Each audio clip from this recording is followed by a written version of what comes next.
Mi casa en Coyoacán tenía su propio ritmo, una sinfonía silenciosa compuesta por el zumbido del viejo refrigerador, el crujido ocasional del piso de madera y el susurro de las hojas de bugambilia al rozar la ventana de la cocina. Durante 5 años había sido el único músico y el único público de esta orquesta. 5 años desde que Ricardo se fue, llevándose consigo las risas fuertes, el sonido de la televisión sintonizada con el fútbol y el aroma de su perfume amaderado que solía impregnar los cojines de la sala. No vivía en la tristeza. No exactamente. Vivía en la ausencia. Era un estado del ser, como la humedad que se posa en las paredes durante la temporada de lluvias. Me acostumbré a ella. El amor, para mí, era una habitación cerrada, un museo de recuerdos preciosos que visitaba en mi mente, pero cuya puerta nunca más me atrevería a abrir. La llave, creía, había estado enterrada con él. Ese martes, el día transcurrió como cualquier otro. Desperté con el sol de la Ciudad de México filtrándose por las cortinas, un sol blanco e insistente. Preparé mi café en una cafetera. El aroma a canela y piloncillo impregnaba el aire, un pequeño ritual que me conectaba con mañanas más felices. Regué los helechos, barrí el balcón y me senté en mi sillón favorito, el que tenía la huella del cuerpo de Ricardo, con un libro que ya había leído 3 veces. El silencio era mi compañero, un compañero leal y predecible. Y entonces se rompió. Ding dong. El timbre resonó por la casa como un trueno en un cielo despejado. Me dio un vuelco el corazón. No esperaba a nadie. Mis hijos, Elena y Mateo, siempre llamaban primero. Las entregas eran poco frecuentes. Por un momento consideré no abrir. La paz de mi pequeño mundo era frágil, pero el timbre volvió a sonar. Un timbre más largo y paciente. Me puse de pie, ajustándome el chal sobre los hombros. Mis rodillas crujieron en protesta. Caminé lentamente por el pasillo, mis pasos amortiguados por la alfombra desgastada. Miré por la mirilla y solo vi una figura. Un hombre canoso de hombros anchos, con un sombrero en las manos. ¿Quizás un vendedor? ¿Alguien perdido? Giré la llave. El sonido del metal me pareció escandalosamente fuerte. Abrí la puerta solo una rendija, lo suficiente para echar un vistazo. «¿Sí?», dije, con la voz un poco ronca por la falta de uso. El hombre se giró de lleno hacia mí. El sol de la tarde iluminaba su rostro, un rostro con suaves arrugas alrededor de los ojos, unos ojos marrones que parecían contener toda una vida de historias. Y entonces sonrió. Una sonrisa que desenterró algo en mi memoria, un recuerdo polvoriento, guardado en un cajón olvidado de mi cerebro. «¿Teresa?», preguntó con voz profunda pero suave. «Soy yo, Arturo, amigo de Ricardo, de la universidad». Arturo. El nombre flotaba en el aire entre nosotros. Lo vi en fotografías amarillentas. El joven delgado y sonriente junto a Ricardo. Siempre un paso atrás. Siempre con una mirada de admiración por su amigo. Lo recordé en nuestra boda, bailando con una prima mía. Recordé visitas esporádicas en los primeros años, antes de que se mudara al norte del país y desapareciera de nuestras vidas. ¿Habían pasado 40 años? «Arturo», repetí, como si estuviera tanteando el sabor de la palabra. «Dios mío, pase, por favor». Abrí la puerta de par en par. Dudó un segundo. Luego entró, trayendo consigo el aroma del mundo exterior, un olor a polvo de la calle y algo vagamente floral. Recorrió mi sala con la mirada, deteniéndose en el retrato enmarcado de Ricardo en la estantería, la manta de ganchillo del sofá, las paredes pintadas de un azul suave. Su mirada no era curiosa, sino respetuosa. «Tu casa sigue igual, llena de luz», dijo, mirándome por fin. «¿Y tú, Teresa? Sigues igual». Me reí. Un sonido frágil. «Por favor, Arturo, para mí también ha pasado el tiempo». Se acercó un paso más, con los ojos brillantes de una sinceridad cautivadora. «No es para el alma», dijo en voz baja, y entonces pronunció las palabras que se convertirían en el nuevo punto cero de mi vida. «Sé que esto es repentino, pero volví a la ciudad hace unos meses y necesitaba verte. Teresa, llevo 40 años soñando con tu sonrisa». Se me cortó la respiración. El mundo se detuvo. El refrigerador dejó de zumbar. Las hojas dejaron de susurrar. En ese instante, en esa habitación llena de fantasmas y silencio, la puerta que había cerrado para siempre no se abrió sin más. Fue arrancada de sus goznes. Mi cerebro se sentía como una radio vieja, intentando sintonizar en medio de una estática ensordecedora. Sus palabras, «Llevo 40 años soñando con tu sonrisa», resonaban, rebotando en las paredes de mi mente. Yo, Teresa, una mujer de 72 años con las manos manchadas por la edad y un corazón que creía dormido, ¿era el objeto de un sueño de 4 décadas? La idea era tan absurda, tan fantástica, que mi primera reacción fue casi de negación. Lo llevé a la sala, con movimientos automáticos, como los de una marioneta cuyos hilos movía una fuerza invisible. Señalé el sofá y dije lo único que mi mente pudo formular. «¿Quieres un café?». Sonrió con una sonrisa de alivio, como si le hubiera ofrecido un vaso de agua en el desierto. «Me encantaría, si no te importa. Recuerdo que preparabas el mejor café de olla de la Ciudad de México». Ese recuerdo en particular me impactó. Fue un detalle tan pequeño e íntimo de un tiempo lejano. Ricardo siempre bromeaba diciendo que Arturo solo nos visitaba por mi receta de café. Al acercarme a la cocina sentí su mirada en mi espalda.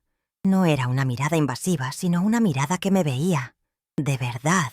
Ya no era la viuda de Ricardo, la madre de Elena y Mateo, la discreta señora que compraba aguacates en el mercado. Era Teresa, y eso era a la vez aterrador y estimulante. En la cocina me temblaban ligeramente las manos al coger la olla de barro. El agua, el piloncillo, las ramas de canela, el café molido. Realicé los pasos rituales como en trance. El aroma familiar empezó a extenderse por la casa, pero hoy se sentía diferente. Ya no era el aroma de la nostalgia, sino el aroma de la posibilidad. Podía oírlo moverse suavemente por la habitación, el suave sonido de sus zapatos en el suelo. No estaba fisgoneando, simplemente existía, llenando un espacio que había estado vacío durante tanto tiempo. Cuando regresé con la bandeja, con 2 tazas de barro humeantes y un plato de pan dulce que había comprado esa mañana, él estaba de pie, mirando la gran fotografía de boda en la pared. Ricardo y yo, jóvenes, llenos de promesas, sonreíamos a un futuro que, en ese momento, parecía infinito. «Era un gran hombre», dijo Arturo en voz baja y reverente. «Mi mejor amigo. Lo extraño cada día». Sus palabras fueron un bálsamo. No intentaba borrar a Ricardo. Lo honraba. Le di la taza y me senté en mi sillón, observándolo acomodarse en el sofá. Por un instante el silencio regresó, pero era un silencio diferente. Ya no estaba vacío, sino lleno de mutua anticipación. «¿Por qué ahora, Arturo?», pregunté con voz más firme de lo que esperaba. Después de tanto tiempo, tomó un sorbo de café, cerrando los ojos un momento, como saboreando tanto la bebida como la pregunta. «La vida nos lleva por caminos extraños, Teresa. Me casé, tuve una hija, forjé una carrera en Monterrey. Mi esposa, Laura, falleció hace 3 años y mi hija se mudó a Canadá el año pasado. De repente, me encontré solo en una casa enorme, igual que tú, rodeado de recuerdos». Hizo una pausa, mirándose las manos grandes y callosas. «Pasé el último año pensando en lo que realmente importaba, las cosas que no dije, los caminos que no tomé, y mis pensamientos siempre volvían aquí, a esta ciudad, a Ricardo y a ti». Levantó la vista y me miró fijamente. «Lo que dije en la puerta, sé que suena loco, pero es la verdad. Siempre te he admirado, Teresa. Tu fuerza, tu bondad. Respetaba el amor que se tenían tú y Ricardo más que a nada en el mundo. Por eso me marché. Fue lo correcto. Pero ahora estamos en etapas diferentes de nuestras vidas. No vine a pedir nada. Solo quería saber si la mujer detrás de esa sonrisa seguía aquí». Cada palabra que decía era mesurada, sincera. No había melodrama, solo la honestidad pura de un hombre que ya no tenía tiempo que perder en juegos. Me encontré estudiando su rostro. Las líneas de expresión contaban la historia de un hombre que había trabajado duro, amado y sufrido. Había una bondad en su mirada que no había visto en mucho tiempo. Estoy aquí, Arturo, susurré. Pero no sé quién soy sin él. Quizás no necesites saberlo todavía, respondió con una dulzura que calmó una parte de mí que ni siquiera me había dado cuenta de que estaba en pánico. Quizás por ahora podamos ser solo dos viejos amigos tomando un café y redescubriendo quiénes somos ahora. Miré fijamente mi taza, el vapor que ascendía en espirales. Por primera vez en 5 años, el futuro no parecía un camino oscuro que conducía a un final inevitable. Parecía una página en blanco, y en las manos de Arturo sentí que sostenía una pluma, no para escribirme la historia, sino quizás para ayudarme a encontrar el coraje para escribir la mía. En los días siguientes, las visitas de Arturo se convirtieron en una rutina suave, tan natural como el amanecer. No aparecía todos los días, lo que me daba espacio para respirar, para procesar el cambio radical que su presencia había provocado en mi pequeño universo. Llamaba con anticipación. Su voz en el teléfono era una melodía tranquila. «Teresa, estoy pasando cerca de Coyoacán. ¿Te gustaría que me acompañara a dar un paseo por el jardín? O quizás podría traerte unas quesadillas del mercado». Y yo, para mi sorpresa, siempre decía que sí. Una tarde particularmente calurosa, llegó y me encontró en el patio trasero, forcejeando con una pesada maceta de cerámica que albergaba un rosal moribundo. Intentaba trasladarla a un lugar más soleado, pero la espalda me protestaba a cada paso. El jardín era el dominio de Ricardo. Tenía manos mágicas con las plantas. Desde su partida había hecho lo básico: regar, podar lo que obviamente estaba muerto, pero el alma del jardín se había perdido. Los colores parecían desvaídos. Las plantas se estaban marchitando. Era un reflejo de mi propio corazón. «Déjame ayudarte con eso», dijo Arturo, con una voz que me sobresaltó. Se quitó la chaqueta, la colocó con cuidado sobre el respaldo de una silla de hierro y se arremangó la camisa. Sin esperar mi permiso, se agachó, rodeó el jarrón con sus fuertes brazos y lo trasladó al lugar soleado con lo que aparentó ser un mínimo esfuerzo. «Gracias», dije sintiendo que me sonrojaba. «Hace años que no me regala flores. Creo que me he dado por vencida». Arturo se acercó al rosal, examinando sus ramas secas y hojas amarillentas con la concentración de un médico. Tocó la tierra con los dedos. «La tierra está compactada, Teresa. Las raíces no pueden respirar y necesita nutrientes. No es que se haya rendido, es que ya nadie la alimenta». Sus palabras me impactaron con la fuerza de una revelación. No solo hablaba del rosal, hablaba de mí. Al día siguiente, apareció con bolsas de tierra compostada, un par de guantes de jardinería nuevos y una pala pequeña. «Pensé que podríamos intentar una operación de rescate», dijo con un brillo en los ojos. Dudé. Ese jardín era un santuario para Ricardo. Interferir en él se sentía como una traición, como si borrara sus últimas huellas de mi mundo. Arturo pareció percibir mi vacilación. «No arrancaremos nada de lo que plantó», dijo con dulzura. «Solo lo cuidaremos. Le daremos nueva vida. Richard querría ver su jardín florecer, ¿no crees?». La lógica de sus palabras era irrefutable. Ricardo amaba la vida en todas sus formas. Odiaría ver cómo la belleza que cultivaba se marchitaba por negligencia. Así que asentí. Me puse un delantal viejo y me reuní con él bajo el sol de la tarde. Trabajamos en silencio durante un buen rato. Un silencio confortable interrumpido únicamente por el sonido de la pala en la tierra y el canto de los pájaros. Arturo me enseñó a aflojar la tierra alrededor de las raíces sin dañarlas, a mezclar el fertilizante y a podar las ramas muertas para estimular el crecimiento. Sus manos, que imaginé como las de un ingeniero o empresario, eran sorprendentemente hábiles con la tierra. Al ensuciarme las manos con la tierra fresca y rica, sentí que algo se aflojaba en mi interior. Era como si, al desprender la tierra del rosal, también desprendiera la tierra endurecida que rodeaba mi corazón. El aroma de la tierra húmeda era primigenio, terapéutico. El esfuerzo físico me hizo fluir la sangre, despejando las telarañas de la melancolía.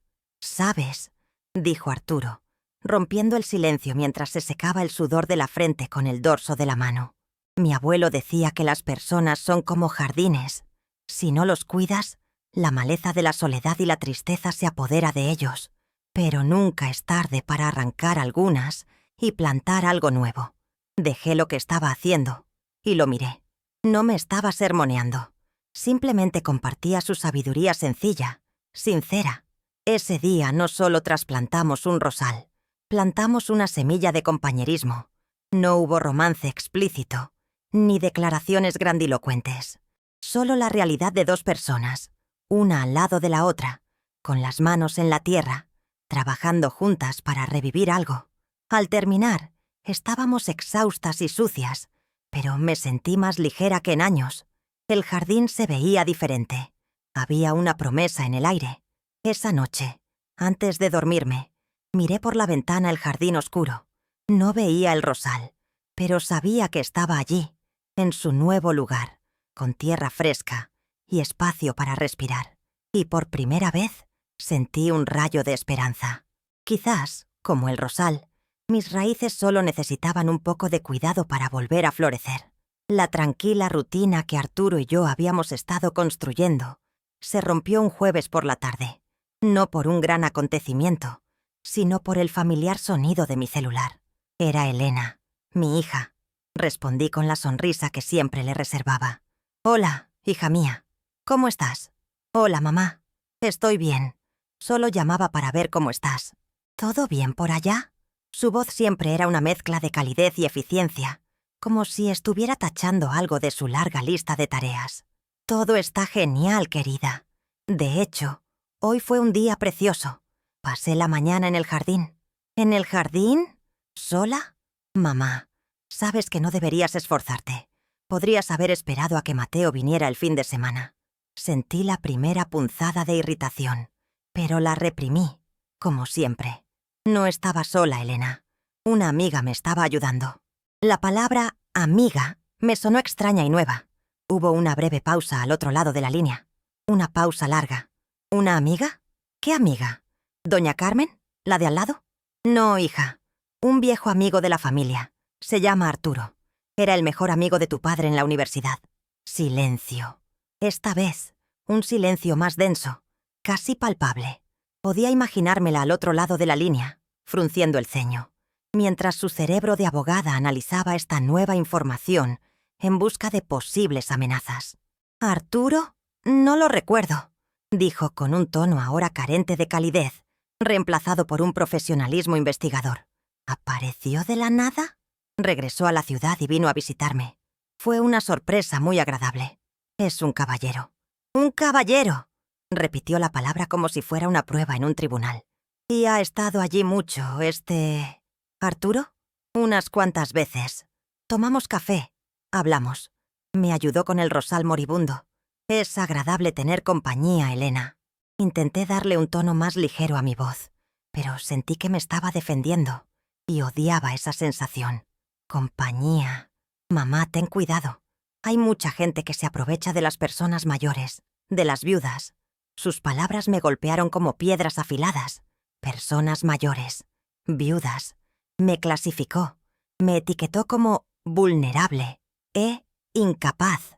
Sé que su intención provenía del amor, de un feroz instinto protector que yo misma había ayudado a cultivar en ella.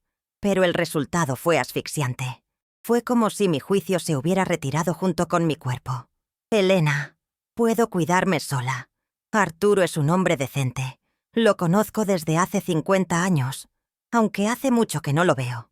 La gente cambia en 50 años, mamá, replicó con una lógica implacable. ¿Qué quiere? ¿Pidió dinero? ¿Intenta mudarse? Dios mío, no. Alcé la voz, más fuerte de lo que pretendía. No quiere nada. Es un hombre solitario, igual que yo. Solo hablamos. Eso es todo.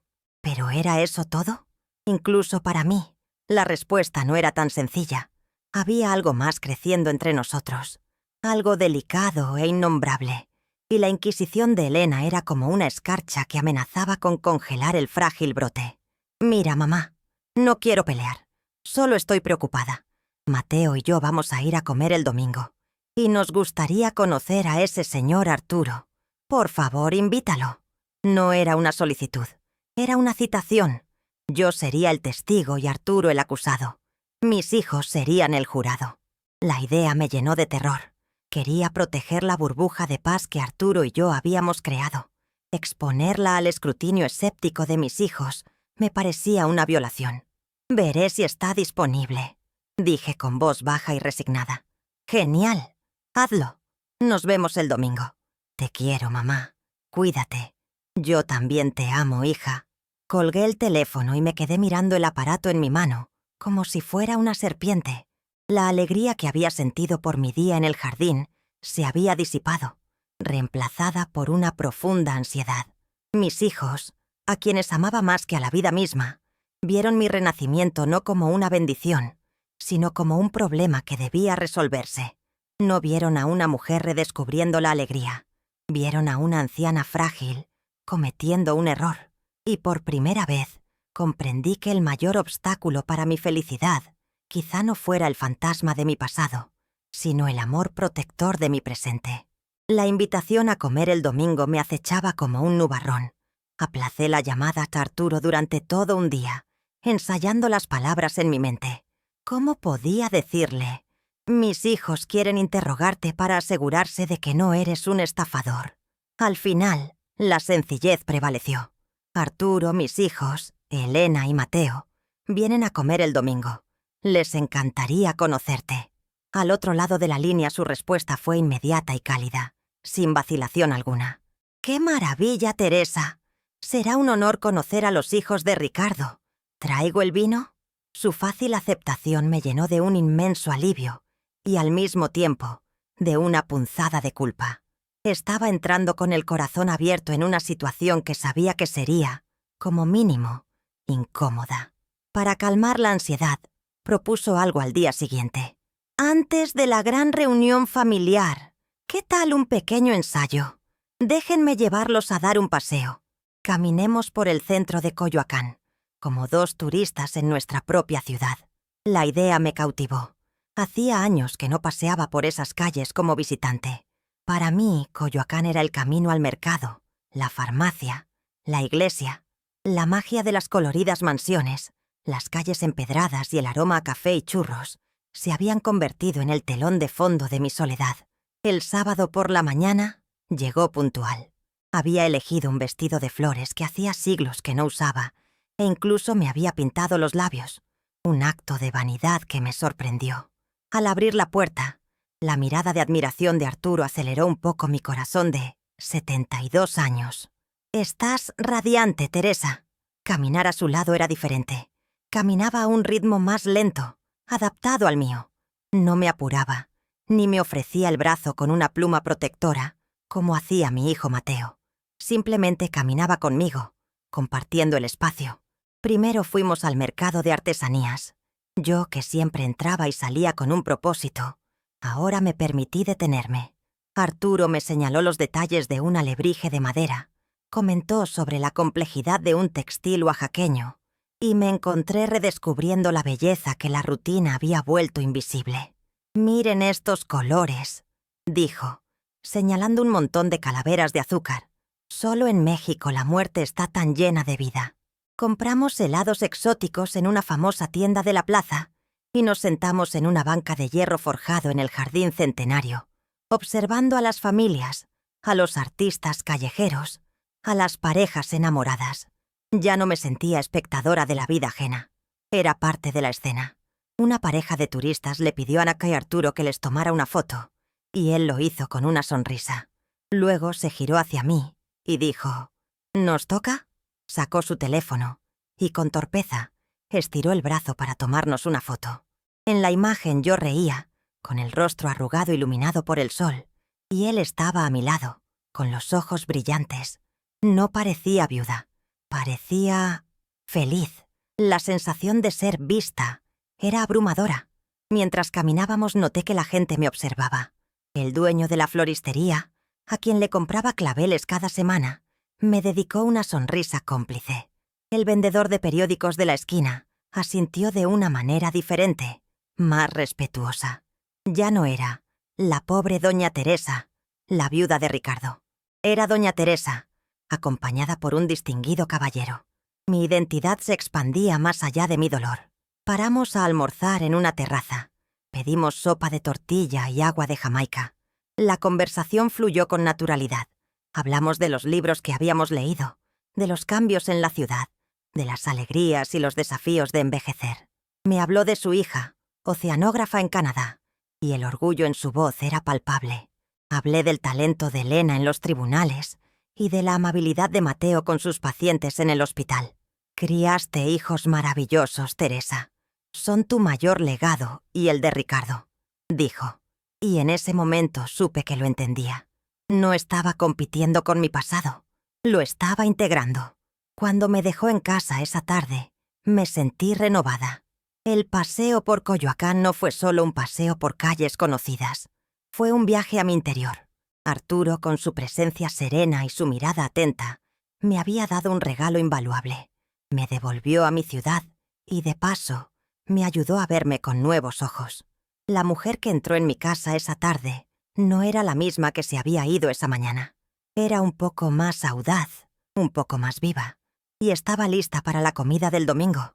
La noche antes de almorzar con mis hijos fue larga e inquieta. Di vueltas en la cama. La conversación con Elena y el paseo con Arturo me daban vueltas en la cabeza. Para calmarme, me levanté y fui a la estantería de la sala donde guardo mis álbumes de fotos. Necesitaba reconectar con mi pasado, con los cimientos de mi vida, para sentirme más fuerte para lo que estaba por venir. Abrí uno de los álbumes más viejos, con la tapa de cuero ya desgastada. Las fotos en blanco y negro contaban la historia del comienzo de mi amor con Ricardo. La universidad, picnics en el parque, fiestas con amigos. Y allí, en varias fotos, estaba él, Arturo, siempre sonriente, siempre al lado de Ricardo, un fiel personaje secundario en nuestra historia de amor.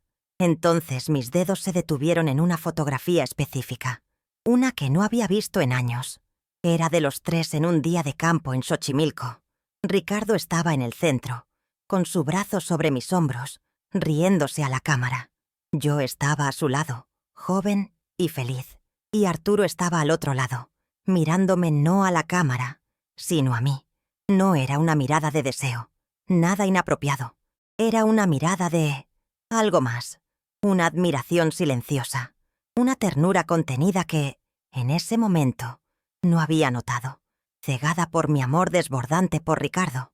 Ver esa mirada, 40 años después, sabiendo lo que me había dicho en la puerta, fue como encontrar la pieza que faltaba en un rompecabezas. Todo encajó. Su amabilidad, su respeto, su larga ausencia. No solo era un buen amigo. En silencio, albergaba sentimientos por mí. Un sentimiento que honró al alejarse, para no interferir con la felicidad de su mejor amigo. Me senté en mi escritorio, con la foto frente a mí, y una oleada de emociones contradictorias me invadió. Sentí una punzada de culpa, como si traicionara a Ricardo con solo reconocerlo. Sentí una profunda tristeza por la soledad que Arturo debió sentir. Y, para mi sorpresa, una chispa de algo parecido a la vanidad. El reconocimiento de que, incluso entonces, era digna del amor de dos buenos hombres. Sentí una necesidad urgente de organizar mis pensamientos. Tomé una hoja de papel y un bolígrafo. No sabía a quién le escribía. ¿A Ricardo? ¿A mí mismo? ¿A un Dios en el que no estaba seguro de seguir creyendo? Mi querido Ricardo, comencé a escribir, mientras la tinta fluía en el silencio de la madrugada. Hoy miré una foto nuestra y vi algo que nunca había visto. Vi la mirada de Arturo y comprendí su sacrificio silencioso, el respeto que sentía por nosotros, por nuestro amor. Y me duele el corazón por él. Y me duele a mí, por no haberme dado cuenta. Te fuiste, mi amor, y te llevaste una parte de mí. Durante 5 años viví en esa mitad, creyendo que era todo lo que me quedaba. Cuidé nuestros recuerdos como un jardinero cuida una planta rara y frágil. Pero quizá me preocupaba tanto el pasado que olvidé regar el presente. Ahora, Arturo está aquí. No vino a reemplazarte. Nadie jamás podría. Vino como amigo, trayendo consigo el eco de nuestra juventud, pero también algo nuevo, una posibilidad. Y tengo miedo, Ricardo. Tengo miedo de lo que piensen nuestros hijos. Te han puesto en un pedestal tan alto que cualquier hombre que se me acerque parecerá una sombra insignificante. Me ven como su viuda, un título sagrado que debo llevar hasta el final. ¿Pero soy más que eso? ¿Sigo siendo Teresa? Una mujer con derecho a reír, a caminar, a tal vez sentir algo de nuevo. La verdad, mi amor, y esta es mi confesión, es que una parte de mí que creía muerta ha despertado. Una pequeña llama que ni siquiera sabía que aún existía. Cuando Arturo sonríe, brilla un poco más. Cuando me ayuda en el jardín, me reconforta. No sé qué significa esto. No sé a dónde me llevará esto. Solo sé que el silencio de la casa ya no es tan pesado. Y por primera vez en mucho tiempo, no solo estoy sobreviviendo. Creo que estoy empezando a vivir. Doblé la carta y la guardé dentro de un libro viejo en mi escritorio. No estaba destinada a ser enviada ni leída por nadie. Fue un acto de claridad. Al escribir esas palabras, no le pedí permiso a Ricardo. Me lo estaba dando a mí misma. Reconocía la complejidad de mis propios sentimientos, aceptando que era posible honrar un gran amor del pasado, mientras me abría con cautela a una nueva conexión en el presente. La fotografía ya no era una fuente de confusión, sino de comprensión. Y con esta nueva claridad, me sentí lista para afrontar la comida del domingo, no como una prueba, sino como una afirmación de quién me estaba convirtiendo. El olor a mole cocinándose lentamente en la estufa inundaba la casa, un aroma que siempre simbolizaba familia y celebración. Pero ese domingo se sentía pesado, cargado de una tensión invisible. Puse la mesa con mi mejor mantel bordado, el que solo usaba en ocasiones especiales. Cada plato que colocaba, cada cubierto que acomodaba, parecía un acto de desafío. Intentaba crear una atmósfera de normalidad, de calidez, en una situación que sabía que sería todo menos normal. Arturo llegó primero, puntualmente al mediodía. Traía una botella de vino tinto de Baja California y un ramo de girasoles. «Flores para la flor más hermosa de Coyoacán», dijo. Y a pesar de mi nerviosismo, no pude evitar sonreír. Su calma era un bálsamo. Se sentó conmigo en la cocina mientras terminaba los últimos preparativos, contándome una anécdota graciosa sobre su primer intento de usar un smartphone. Su presencia era tan natural, tan natural. Entonces sonó el timbre. Eran ellos: Elena, mi hijo Mateo, y su esposa, Sofía. El cambio de ambiente fue instantáneo.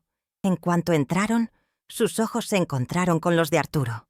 Elena, con su penetrante mirada de abogada, lo recorrió de pies a cabeza. Mateo, siempre caballero, le extendió la mano con una sonrisa forzada. «Mucho gusto, señor Arturo. Mamá lo mencionó». Presenté formalmente a Arturo, explicándole una vez más su larga amistad con Ricardo. Nos estrechó la mano firmemente a cada uno con una sonrisa sincera. «El placer es mío. Tu padre hablaba de ti con inmenso orgullo. Es como si ya te conociera». Nos sentamos a la mesa. La conversación empezó formalmente. Hablaron del clima, del terrible tráfico de la Ciudad de México, del trabajo, pero podía sentir la verdadera conversación ocurriendo bajo la superficie, en las preguntas cuidadosamente formuladas de Elena. «Entonces, Arturo, ¿qué te trajo de vuelta al pueblo después de tanto tiempo?», preguntó mientras servía una porción de arroz. El «¿qué?» sonó más bien como «¿qué quieres?». «Jubilación y añoranza», respondió Arturo, imperturbable. «Me pasé toda la vida construyendo cosas para los demás. Pensé que era hora de reconstruir un poco mi propia vida, reconectar con mis raíces». «¿Y no tienes familia aquí?», continuó Mateo, con un tono más suave, pero la pregunta igual de inquisitiva. «Tengo una hija que vive en el extranjero. Y, bueno, consideraba a Ricardo y Teresa mi familia. Es bueno sentir un poco de eso de nuevo», dijo, mirándome brevemente. Una mirada que decía: «Estoy contigo». El interrogatorio continuó durante todo el almuerzo. Le preguntaron por su situación financiera, disfrazado como una conversación sobre planes de jubilación. Le preguntaron por su salud, por dónde vivía. Arturo respondió a todo con admirable paciencia y transparencia. No se puso a la defensiva ni intentó impresionarlos. Simplemente fue él mismo, un hombre honorable y sincero. Pero lo que más me dolía no eran sus preguntas, sino cómo me hablaban. Me trataban como a una niña, como un mueble valioso que necesitaba protección. «Mami, ¿ya te tomaste la presión?», preguntó Elena en voz alta.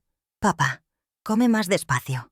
Esta comida está pesada», dijo Mateo, aunque yo comía con normalidad. Cada frase era un sutil recordatorio de mi fragilidad, de mi supuesta incapacidad. Frente a Sarturo, me sentía disminuida, infantilizada. La mujer segura de sí misma que había paseado por Coyoacán el día anterior desapareció, reemplazada por una ancianita que necesitaba el permiso de sus hijos para vivir. El clímax silencioso llegó con el postre. Serví el pudín de leche que tanto les gustó. Sofía, mi nuera, comentó lo mucho más bonito que se veía el jardín. «Fue Arturo quien me ayudó», dije con un dejo de orgullo. Elena miró a Arturo y dijo, con una sonrisa que no le llegó a los ojos: «Qué amable de tu parte, Arturo. Pero no te preocupes. Podemos contratar un jardinero para mamá. No necesita molestar a sus amigos». La palabra molestar me golpeó como una bofetada. La ayuda de Arturo no era una molestia, era un regalo. El trabajo que hacíamos juntos no era una tarea, era una alegría. En ese momento, la intención de Elena quedó clarísima. No solo protegía a su madre, protegía el legado de su padre, el orden establecido. Cualquiera que entrara en mi mundo era una amenaza para este santuario. Arturo simplemente sonrió cortésmente. «No es ninguna molestia, Elena. Es un placer». Cuando por fin se fueron, la casa se sumió en un silencio tenso. El olor a mole ahora parecía rancio. Me sentía exhausto, como si hubiera librado una batalla entera sentado en la mesa de mi propio comedor. Después de que la puerta se cerrara tras mis hijos, me quedé en medio de la sala, sintiendo el peso del almuerzo sobre mí. La energía de la casa se había agotado, reemplazada por un residuo de desaprobación y ansiedad. Empecé a retirar los platos de la mesa, con movimientos rígidos y mecánicos, intentando distraerme para no pensar, para no sentir. Arturo se acercó en silencio y empezó a ayudarme, recogiendo los vasos y los cubiertos. Trabajábamos codo con codo sin decirnos nada, pero la tensión era como una tercera persona en la cocina. Sentí vergüenza, vergüenza de cómo lo trataban mis hijos y vergüenza de mi propia pasividad, de haber permitido que me hicieran sentir tan pequeña. Cuando la cocina estuvo casi limpia, me tocó el brazo suavemente. «Teresa, detente un momento. Ven, sentémonos afuera». Lo seguí hasta el pequeño porche trasero, el mismo lugar donde habíamos revivido el rosal. El sol de la tarde se ponía, tiñendo el cielo de tonos naranjas y rosados. Nos sentamos en las sillas de hierro, y el silencio que se instaló entre nosotros era diferente del silencio de la cocina. Era un silencio de espera, de comprensión. Finalmente rompí el silencio, con la voz entrecortada. «Arturo, lo siento mucho. No sé qué decir. No son así. Te quieren. Simplemente se preocupan». Se giró hacia mí, con su rostro dulce en la suave luz del crepúsculo. «Teresa, no tienes que disculparte por nada. Tus hijos te quieren. Es tan claro como el agua. Simplemente están protegiendo su tesoro más preciado. Y tienen razón». Sus palabras me sorprendieron. Esperaba que se sintiera molesto, ofendido, pero no había nada de eso en su voz. Solo había profunda empatía. «Me trataron como una reliquia», dije con amargura en la voz, como si no pudiera tomar mis propias decisiones, como si mi vida terminara cuando la de Ricardo. Guardó silencio un momento, asimilando mis palabras. Luego se inclinó ligeramente hacia adelante, con la mirada fija en la mía. «Están mirando hacia atrás, Teresa. Ven a la esposa de su padre, la mujer que formó su familia. Temen perder esa imagen. Lo que aún no pueden ver es a la mujer sentada aquí, ahora mismo, la mujer a la que aún le queda tanta vida por vivir». Hizo una pausa, y su voz se volvió más baja, más íntima. «Entiendo su miedo, porque yo también lo tenía.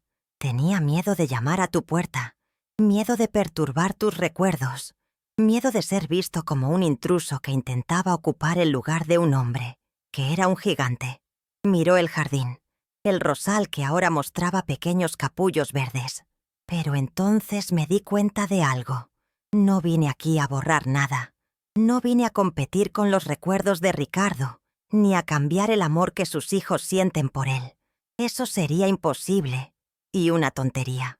Se giró hacia mí de nuevo, y sus siguientes palabras fueron las más importantes que había escuchado desde la muerte de Ricardo. Me desgarraron el alma. No vine a reemplazar a nadie, Teresa. Vine a sumar, a añadir un nuevo capítulo, no a reescribir los viejos. Vine porque vi a una mujer maravillosa escondida tras sus ventanas y pensé que quizá necesitaba compañía para ver el atardecer. Una lágrima me rodó por la cara. No era de tristeza, sino de alivio, de reconocimiento. Él había verbalizado todo lo que sentía, pero mi mente, nublada por la culpa y el miedo, no podía expresarlo. No quería borrar mi pasado. Quería ser parte de mi presente.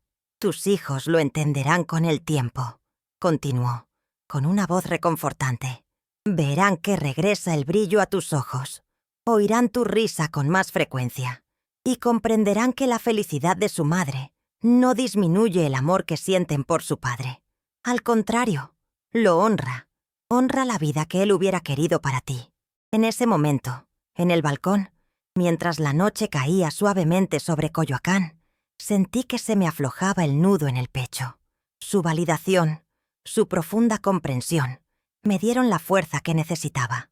No me ofreció soluciones fáciles ni criticó a mis hijos.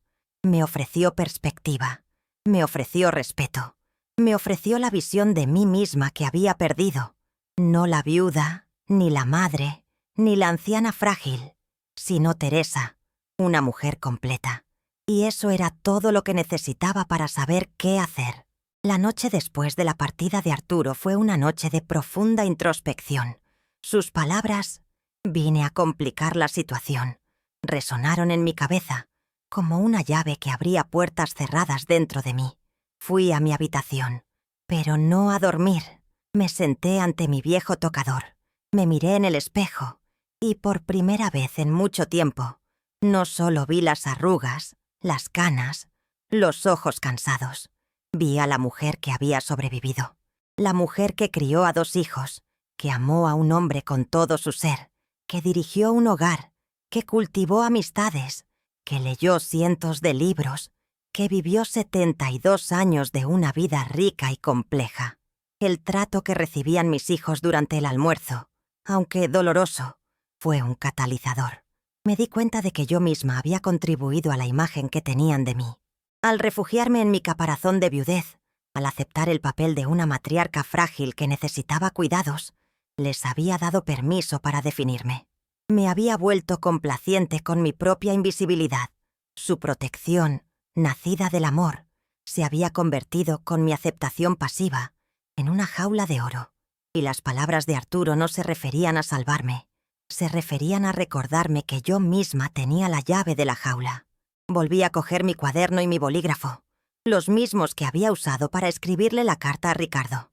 Pero esta vez, la carta no era sobre el pasado, era sobre mi futuro.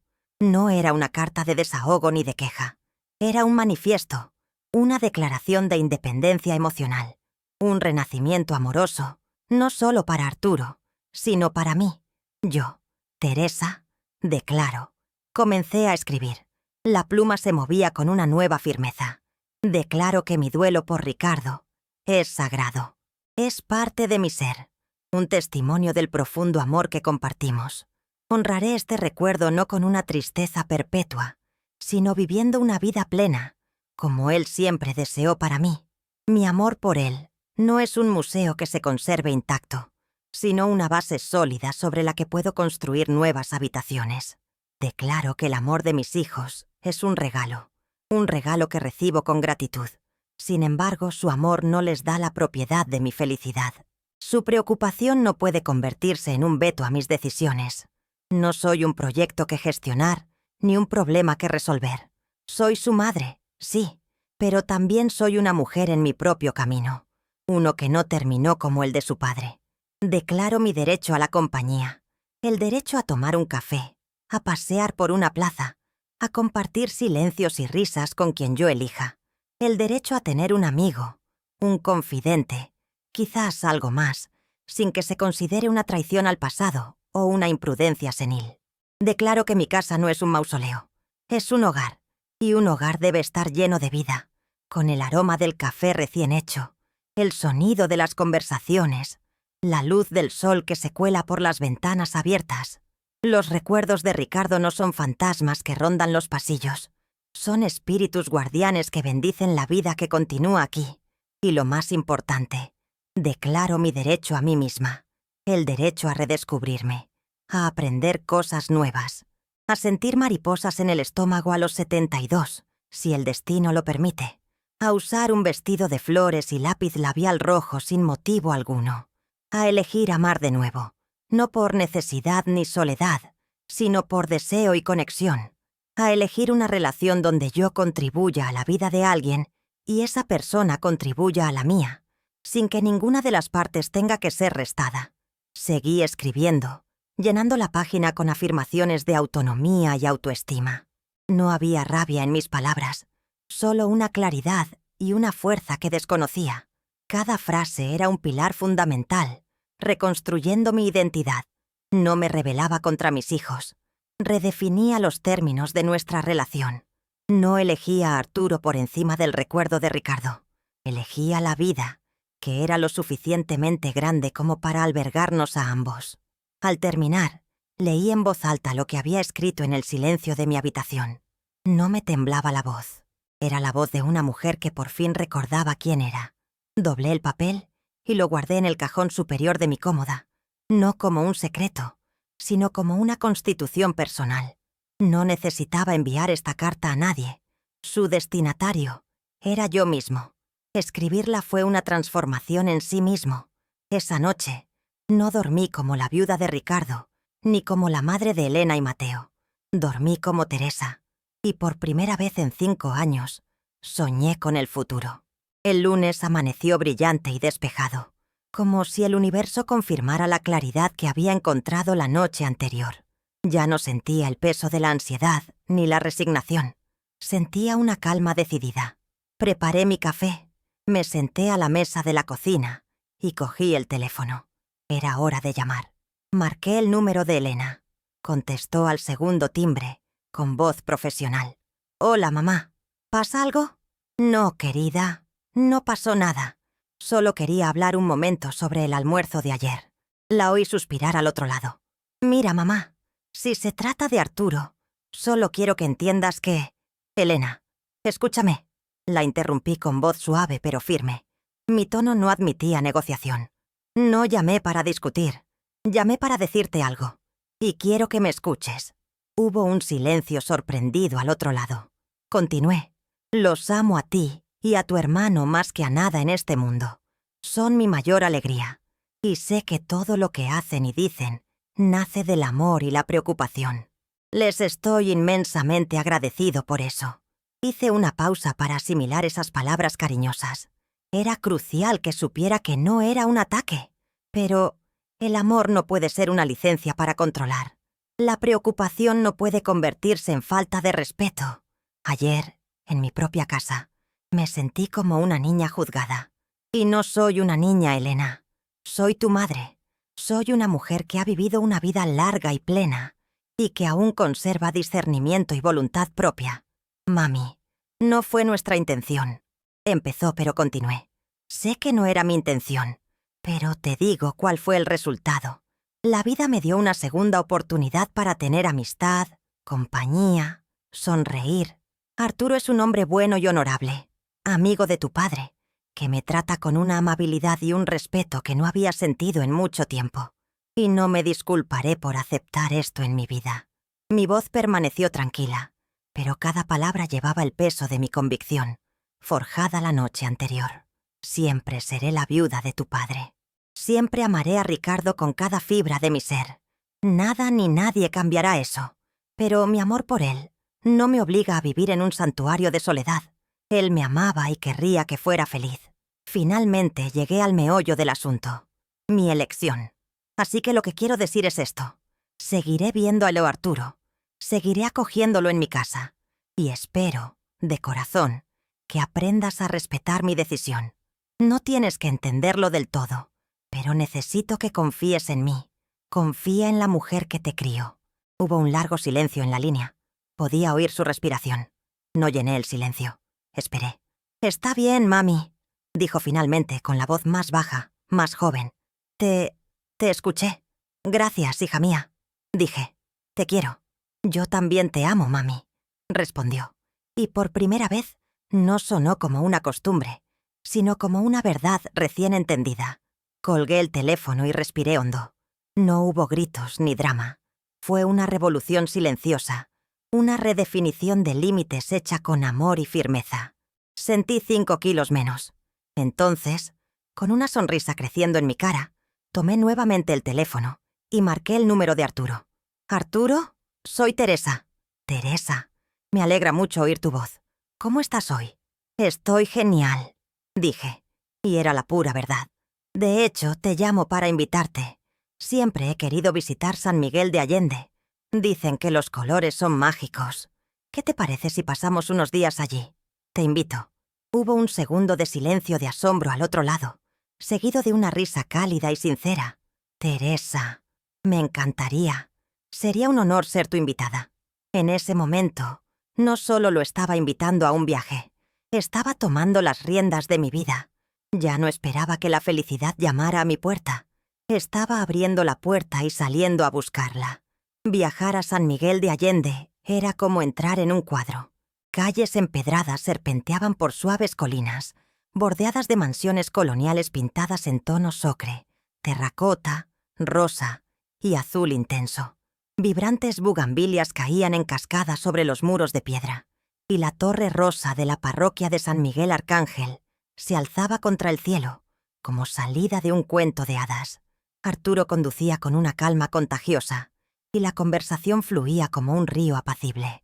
Hablamos de todo y de nada, compartiendo historias de la infancia, sueños de juventud y las lecciones que la vida nos había enseñado.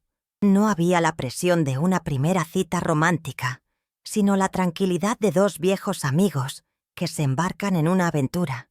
Y sin embargo, bajo esa tranquilidad, había una corriente eléctrica de novedad, una emoción que hacía que todo pareciera más brillante. Nos alojamos en una pequeña y encantadora posada, con un patio interior lleno de fuentes y macetas con geranios. Mi habitación tenía un pequeño balcón con vistas a los tejados de la ciudad. La primera mañana, me desperté con el lejano sonido de las campanas de la iglesia y el olor a pan recién horneado en algún lugar cercano. Sentí una paz que no había sentido en una década. Nuestros días estaban llenos de exploraciones sencillas. Deambulábamos sin rumbo por las calles, descubriendo galerías de arte escondidas, tiendas de artesanías y pequeños cafés. Subimos al mirador para ver la ciudad extenderse bajo nuestros pies, un mosaico de colores y texturas.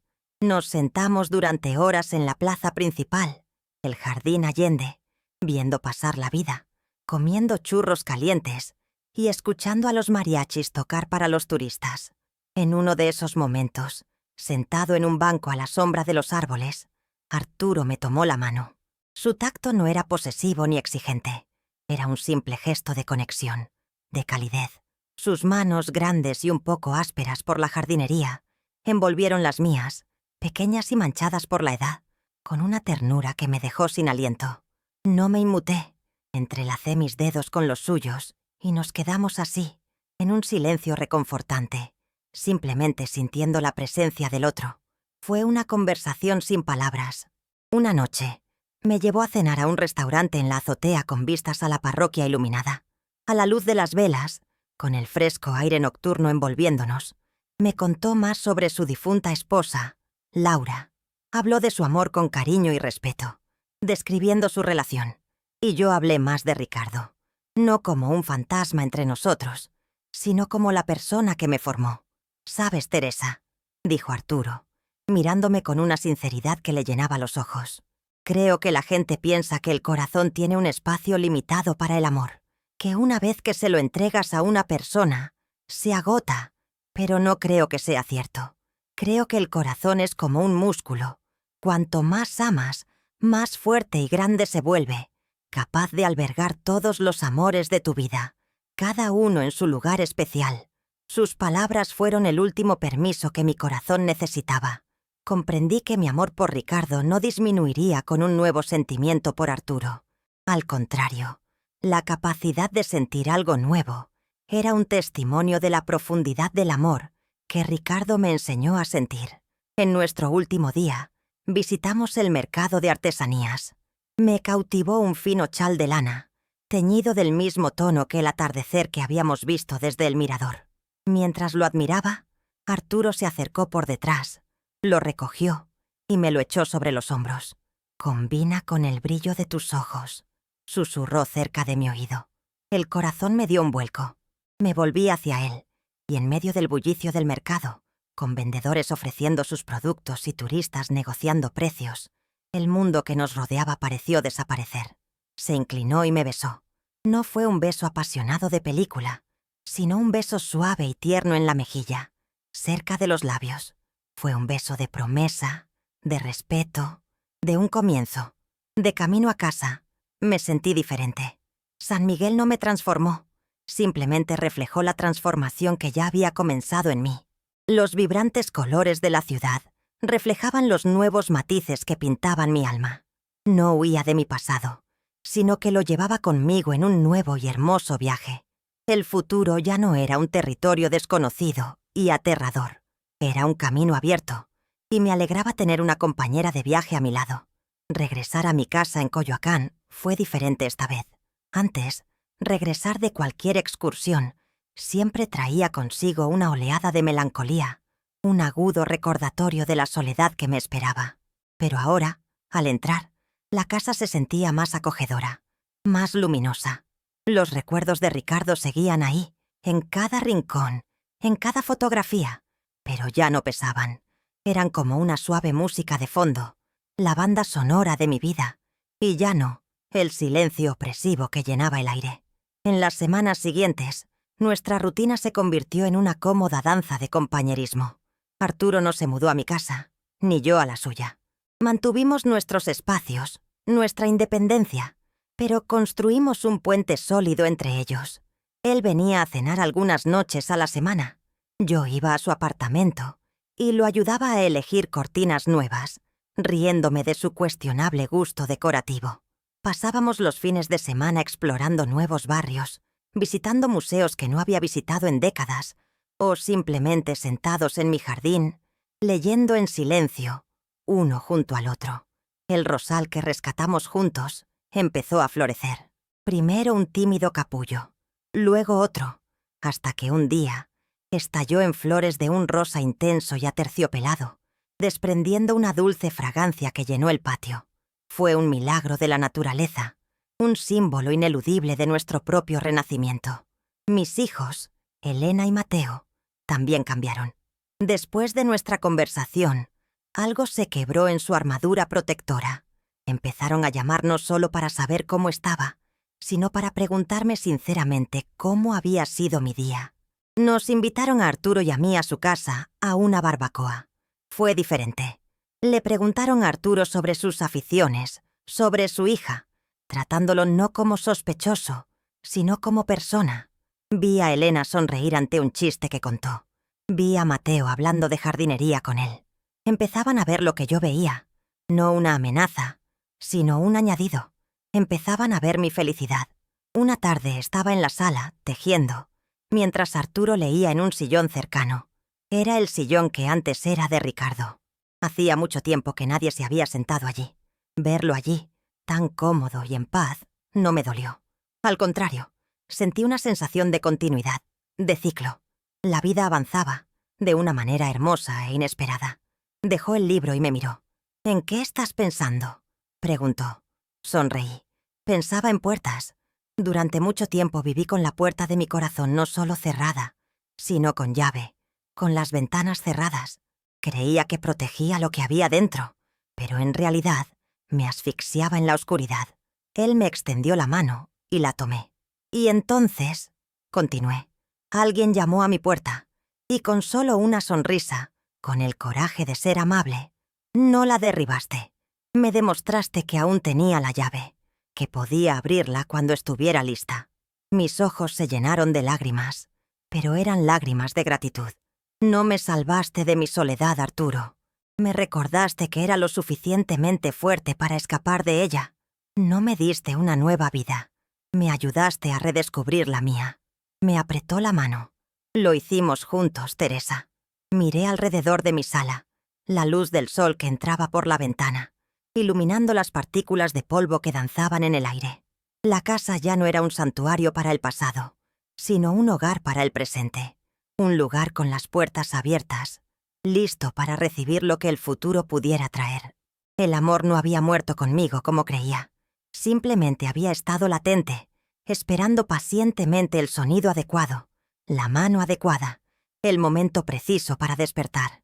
Y yo, Teresa, a mis 72 años, estaba finalmente, gloriosamente, despierta. Suscríbete y activa la campanita para recibir nuestras historias todos los días.